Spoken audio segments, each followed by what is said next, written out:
राधे राधे दोस्तों। तो आज बात करेंगे अभी फ़िलहाल की जो प्रेजेंट में हो रही है, हर न्यूज़ में ये चीज़ें एक विशेष मुद्दा बनकर उभर गया है कि परमानंद जी ने ऐसा कैसे कह दिया, उन्होंने ऐसा विवादित बातें कैसे कर दी महिलाओं के लिए, जो कि लोगों को पसंद नहीं आ रहा। बहुत सी महिलाएं सामने आकर खड़ी हो रही है कि ये संत ने गलत किया, ये संत जो है वो अपने भगवान और पूजा पाठ की बात करे ही तो ज़्यादा अच्छा है, ये सब बातें ना करे, ऐसी टीका टिप्पणी नहीं करनी चाहिए।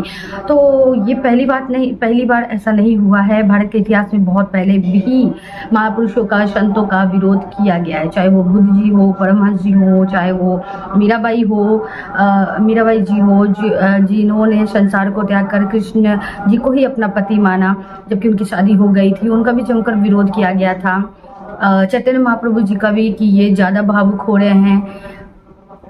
बुद्ध जी का भी, क्योंकि वो वेदों और ज्ञानों को हटाकर आत्म संयम की बात करते हैं, अपने शरीर पे काम करने की बात करते हैं।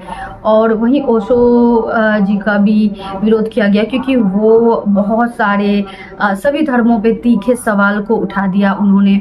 गुरु नानक जी जिन्होंने एक भगवान की बातें कही है, कबीरदास जी जो हिंदू मुस्लिम एकता की बातें कही और उन्होंने एक भगवान की ही बातें करी। तो यहाँ पर जितने भी संत हुए, महापुरुष हुए, सबका विरोध हुआ है, पहले भी हुआ है। और जब भारत में वो लोग थे तब उनका जमकर विरोध किया गया, तब उन्हें उनकी आवश्यकता नहीं दिखाई पड़ती थी। क्यों? क्योंकि उन्हें लगता था कि ये समाज को बिगाड़ रहे हैं, लोगों को भटका रहे हैं और ये गलत बता रहे हैं। क्योंकि लोग जो समझते हैं कि जैसे हम रह रहे हैं वो बिल्कुल सही है, इसी कारण उन्होंने विरोध किया। लेकिन जब वो इस दुनिया से चले जाते हैं तो फिर उनकी बातें, उनकी अहमियत, उनकी सारी चीज़ें सही लगने लगती है। हम उनकी बायोग्राफी पढ़ने लगते हैं, हम उनकी बातों को पढ़ने लगते हैं, हम उन सिचुएशन में उन चीज़ों को पढ़ते हैं जब कोई भी सहारा नहीं देता है, किसी तरह का कोई मार्ग नहीं दिखता है, तब हमें उन्हीं की बातें समझ में आती है, उन्हीं की बातें सत्य लगती है, उन्हीं की बातें हमें सहारा देती है उस खराब सिचुएशन में, उन्हीं की बातें हमें आत्मबल देती है, आत्मसम्मान देती है, उन्हीं की बातें हमें सही दिशा दिखाती है। लेकिन यहाँ पर लोगों की शुरू से ही यही ढंग रहा है कि जब लोग रहेंगे तब उनका विरोध किया जाएगा, लेकिन वो जब चले जाएंगे तो उन्हें पढ़कर उन्हें सीखने की आदत है। लेकिन जब जीते जी सिखाया जाता है तब उन्हें सीखने की आदत नहीं है।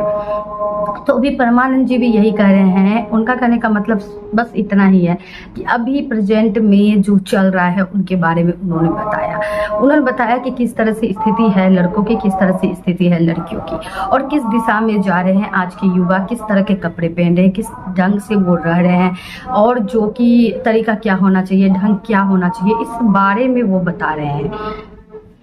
और उनका ये कहने का मतलब बिल्कुल भी नहीं है कि 100 में से 2 या 4 लड़की ही सही है। तो इसका मतलब ये कहने का इसका मतलब ये नहीं है कि 98 या 96 लड़कियां खराब है, बस 2 या 4 ही सही है, नहीं। उनका कहने का मतलब ये है कि अच्छे की संख्या कम है और खराब की संख्या ज़्यादा है। और यहाँ पर अच्छा खराब की भी बातें नहीं करूँगी, क्योंकि ना ही अच्छा कोई होता है ना ही बुरा कोई होता है। जिस काम को आप कर रहे हो आप खुद में ही उसे देखो, खुद में ही सोचो, खुद में ही समझो, किसी और के सुनने पे मत करो। आप देखो कि आप जिस काम को कर रहे हो, आप जिस तरह के कपड़े पहन रहे हो, आप जो चीज़ कर रहे हो, उनका प्रभाव दूसरों पे क्या पड़ रहा है और आपके अंदर भी क्या हो रहा है। क्या आप गिल्ट फील नहीं करते हो? क्या आपको बुरा नहीं लगता है? और काम आप ऐसा करो जिससे आप खुद ब खुद साक्षी बन पाओ, खुद ब खुद ये देख पाओ कि मैं जो कर रही हूँ, मैं जो कर रहा हूँ, तो इससे मुझे क्या फील हो रहा है, क्या मैं पूरी तरह से खुश हूँ ये चीज़ें करके, और क्या इसका इम्पैक्ट दूसरों पे ख़राब पड़ रहा है। अगर किसी दूसरों पे ये चीज़ें ख़राब पड़ रही है, किसी दूसरे के लिए नुकसान है वो काम जो आप कर रहे हो, तो बेशक वो काम गलत है। ये आपकी खुद की समझ होनी चाहिए कि कोई और समझाएगा, कोई और बोलेगा तो ये बातें ऐसा लगेगा कि वो मुझे समझा रहा है, वो मुझे बता रहा है, तो उसकी राय हो जाती है, मैं क्यों उसकी राय को अपनाऊं। तो आप खुद जज करो, तो आप खुद को खुद ही देखें, खुद ही अपनी चीज़ों को साक्षी बने और समझे किसी की बातें मानने की ज़रूरत ही नहीं। आप खुद ही इस दुनिया में देखें कि किस तरह की चीज़ें हो रही है, किस तरह के चाल चलन है, किस तरह की बातें हो रही है, किस तरह के कपड़े पहने जा रहे हैं इक्वालिटी के नाम पे, कि हम लड़के लड़की इक्वल है तो हमें इक्वालिटी के नाम पे कपड़े पहने जा रहे हैं, जो कि बहुत हद तक कम है। तो आप खुद देखो कि इक्वालिटी के नाम पे आप क्या कर रहे हो कि लड़के लड़की एक बराबर है, तो उसके कारण उसके आप नारा लगाकर सिर्फ और सिर्फ आप अपने कपड़े ही छोटे कर रहे हो और उससे ज़्यादा कुछ भी नहीं। अगर आप इक्वालिटी का नारा लगाते हैं, इसका मतलब साफ यही है कि आप नीचा हो, यानी आप लड़के के बराबर नहीं हो, तभी ये नारा लग रही है। क्यों? क्योंकि अगर आप उसके बराबर ही होते तो आपको नारा लगाने की जरूरत ही क्या होती। आप खुद में समझ रहे हो कि आप इक्वल नहीं हो, आपको खुद फील होता है कि हम इक्वल नहीं है, तभी इक्वल का नारा लगाया जाता। अगर आप इक्वल होते तो नारा लगाया ही नहीं जाता। जैसे कि अगर आप समझ रहे हो कि मैं गरीब हूँ, तभी आप चाहोगे कि आप अमीर बनो, लेकिन जब आप अमीर हो ही तो आपको बनने की जरूरत ही नहीं है। तो इक्वालिटी का नारा लगा लगा के सिर्फ और सिर्फ कपड़े छोटे हो रहे हैं।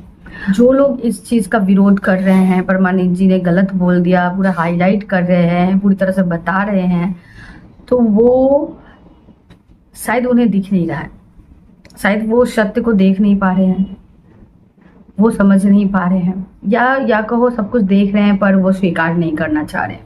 बस इसी कारण, क्योंकि उन्होंने कुछ भी गलत नहीं कहा है। उन्होंने लड़कों और लड़कियों के बारे में कहा है, और जो प्रेजेंट में चल रहा है वही कहा है, और उनका कहने का मतलब वो बिल्कुल भी नहीं था जो लोग समझ रहे हैं। सत्य को स्वीकार करो या सत्य को स्वीकार नहीं करो, सत्य को इससे कोई भी फर्क नहीं पड़ने वाला है। जो ये बता रहे हैं कि उन्होंने महिलाओं के बारे में इतना गंदी बातें कही, इतनी अभद्र तरह की टिप्पणी करी है, सबसे सही मार्ग दिखा रहे हैं। अब आपको उनकी बातों पे क्या नजर आ रहा है, क्या समझ में आ रहा है? थैंक यू वीडियो देखने के लिए। और आपको क्या लगता है, परमानंद जी ने सही कहा या गलत? कमेंट करके जरूर बताएं।